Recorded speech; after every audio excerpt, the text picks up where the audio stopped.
Hey everybody. Hi, thank you for tuning in. I'm Sarah Kesty and I am so excited to see everybody again. And I know sometimes it's hard to catch this video live, so I appreciate those of you who comment afterwards and are interacting with us. It's really exciting to start building our tribe and make sure that we're helping our kids on this great skill set that is still not very well known. So again, you are tuning in because you're interested in executive function, and soon, probably just after this weekend, I'll have a couple podcasts come out too. So more on that in a little bit. But for now, because this really sidesteps the technology piece of the podcast, which I'm not avoiding, but it's a little bit trickier than I expected. So that's why I'm doing lives right now. But the plan is to release a podcast at the beginning of every week. I'm interested to hear from you what day would work best. In terms of like, do you want to start your week? Is it like a middle of the week boost kind of deal? And then on Wednesdays, I'll plan on keeping this date with you so that we can continue to talk on Facebook Live and hopefully get some interaction. So this evening, I am talking about coaching versus overhelping. It's definitely, I'll be right up front, it's something that I struggle with. Because I tend to be an overhelper, shock and surprise. And I know that a lot of parents have shared with me in my coaching work that they don't know what help is hurting in terms of they have a hard time delineating what is too much help versus what is the right amount versus what is not enough help. And it's really tricky. So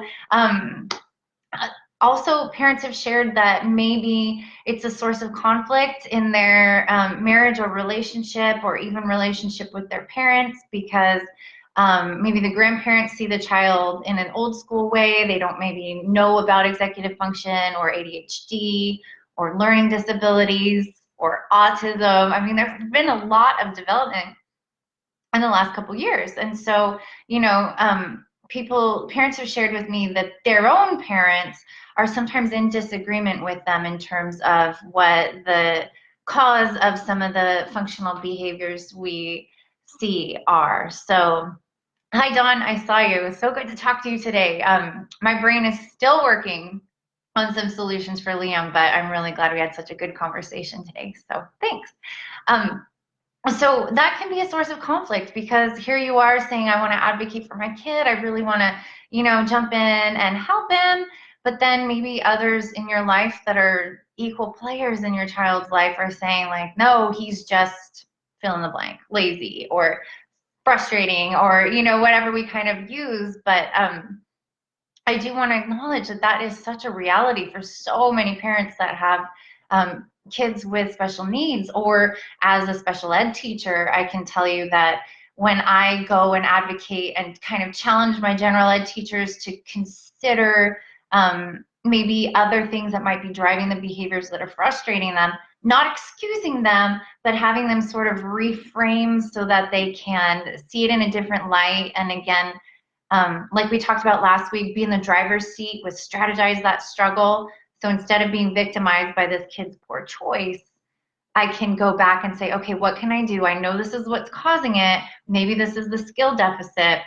What can I do? But I know that when I go to general ed teachers with that sort of advocacy piece, a lot of the times it's frustrating, and we do have a little bit of a middle ground to reach, because I'm coming from the sciencey special ed background. They're coming from the, but I have 34 kids, which is very legit. So, and then again, that's when I face my own inner metacognition of, am I over helping? Is this something that I'm maybe not excusing, but kind of reframing to the point where I don't know how to describe it, but I'll continue. So, and then also parents have shared with me that they have this nagging feeling that they're missing something, that something is not, like they're missing part of the puzzle, that if they could just figure it out, it would really help them know the right amount of help to give.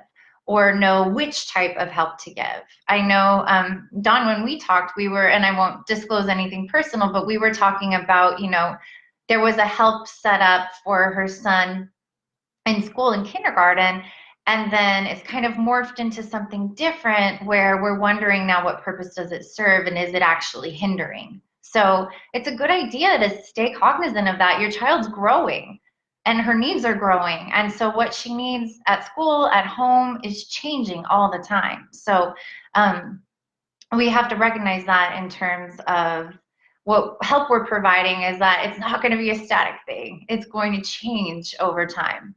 I also wanted to share, before we dive into kind of our way of strategizing the struggle, is that there's a lot of research, and I'll actually post it in the comments, coming out about the executive function age as a functional age rather than a chronological age. So I know I said age about 100 times in that sentence. Here's the deal. Researchers are showing that there's a good match between students and children with executive function deficits and their younger peers. So if I have a 13-year-old eighth grader, that's not a mystery, I have many of them, and he has executive function deficits, then he's functioning with a skill set of maybe about a 10-year-old. And I'm not saying excuse any behaviors like we talked about earlier, like please do assign consequences if we're making mistakes, obviously, but in terms of the way we interact with the child and in terms of the way we strategize the struggle and develop supports, we need to think about, okay, my sweet baby pie is coming from this 10-year-old perspective in this 13-year-old body with 13-year-old hormones, and the outside world is placing on him 13-year-old expectations. And you can imagine that could be a source of frustration, and maybe even like this inner conflict of, why can't I do this? Well, research is proving, and I love when research proves this. Oh, Dawn, I see you say, yes, yes, yes. I don't know if you shook your fist, but I did. I love when research proves it, because it's something that we intuitively know, but I feel like, we talked about how you may have a conflict with a loved one surrounding the interpretation of some of the challenges your child faces. When science can prove it, oh, I love it, because then it's validating for us, and sometimes that even helps some of the non-believers or people thinking that it's behavioral choice. They can kind of come around as they see, like, oh wow, we can see this on an MRI, like there are brain differences going on. I think it's validating for the skeptic, and I even love the science, because then I can kind of tweak how I interact with kids in my classroom. So I really appreciate it. All right, side note, we're back. So I'm going to challenge us to strategize the struggle. So when you're feeling like, I don't know if I'm helping too much, oh my God, I'm not helping enough, and you're having that nagging teacher or parent guilt, I have a student teacher right now, and I keep telling her it never goes away. You will never feel good at this job if you really care about it. And I truly believe that. I think the same is true for parenting. So if you're in that wheel of anxiety and worrying, here we go. We're going to strategize the struggle. So the very first part is to identify what's keeping the struggle present.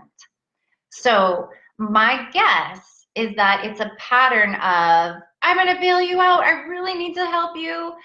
Oh gosh, what am I doing? No, no, no, no, no. And it's this cycle of, I'm helping, I'm backing off. I'm helping, I'm backing off. And your child's going to have a hard time with that. You're going to have a hard time with that. That's really could be a place for resentment for both of you and confusion. So I got the answer. Okay, here's what we're going to do. Very first step, you are going to brain dump. And this is a strategy my students use. I use it all the time too. If you're getting that uneasy feeling, or you have the IEP coming up, or all of those kind of like monumental moments where you're just feeling like, oh, I got to do something about this, then brain dump. Write everything down that is on your mind associated with the challenges with your child. And it can be something very silly. It can be something very serious. Just dump it. without judgment as much as you can.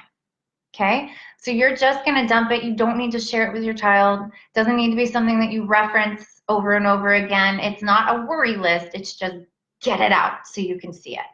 Okay, so we're going to brain dump, and then this is where the judgment does come in, but not in a tricky way. So here's the deal. Our next step after we've dumped it, leave it alone for a little bit. Like go have dinner, go have something positive. You're going to feel better already just having it out on paper. Then go through and really analyze if you had to pick top 3 things, only 3, that you want to work on that would really empower your child to be successful at home, at school, in his or her relationships. What would those be? And I'm not saying 3 per category. I'm saying 3 total. Because here's the deal. You can't fix everything. And if you have this I need to fix everything approach anyway, it's going to make your kid feel like he's broken. He's not. He's wired differently. So when you approach it this way, you pick the top 3 things that you think are inhibiting his success. So, and I'm not talking like, oh, he needs to be more organized. I'm talking like, oh, he forgets to turn his homework in. I mean, something pretty small, okay? And we're going to pick those top 3 things that we think are really holding him back, and we're just going to focus on those and put pause on the rest. So I know I said earlier you don't have to keep your brain dump around, but if you wanted to keep it as kind of like a, hey, I'm going to strategize the struggle with these later, go for it. But you're only taking those 3. And you're going to put pause on any nagging or worrying about the other concerns for a little bit.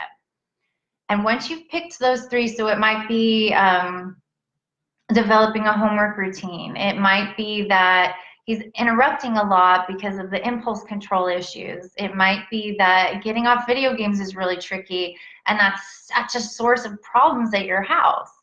So, and if you're having trouble picking those top 3, just take a step back and kind of observe those big sources of tension that are patterns that you may not have even given recognition to that were patterns. So I may have even prompted you right now to be like, yeah, video games are pretty tricky at our house. Or, you know, I have to run to the school to bring my kid his lunch because he forgets it 3 days a week. You know, look for those reoccurring things or the things that are most making him fail. So if it's that he's getting kicked out of class and he spends time in the office and then he falls behind and then he can't catch up and so he acts out again so he doesn't look dumb. I mean, you can see that cycle. Just kind of think about the big rocks right now. So we have top 3. Then we're going to grab strategies to teach. And we are going to fill the skill holes. So what I mean is we're going to pump the brakes. We're going to banish 2 things. We're going to banish directives, and we're going to banish, what was the other thing? Oh, should. Watching our language. So I'll tell you about that in a second. But what I mean with directives, here's what I mean. I'm not saying don't give your child directions. I'm saying if you tell your child, hey, stop wiggling. Okay, well, your child still has the need to wiggle, but now you've put it in stop wiggling, and probably he's going to try to stop wiggling, but pretty soon, oh, that's all he can think of because that's what you told him, and he doesn't have a replacement.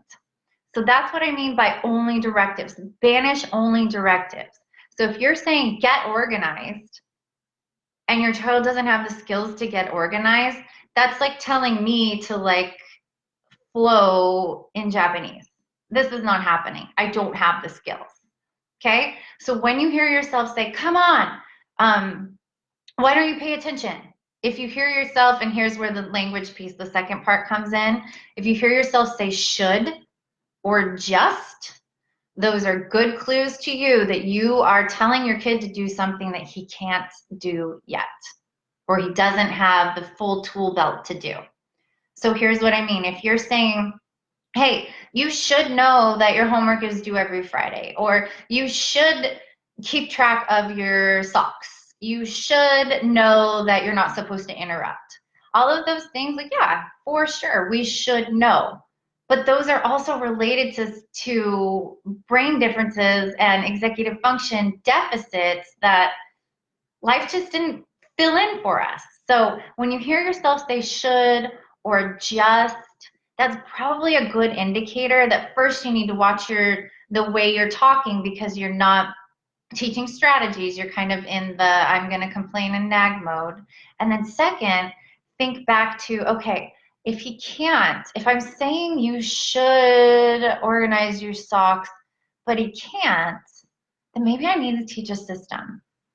And do you see how that feels different? So instead of, when you're interacting with these top 3 things that you chose after your brain dump, instead of saying, you should, you should, you should, you're backing up and saying, okay, I'm done nagging you because that didn't work.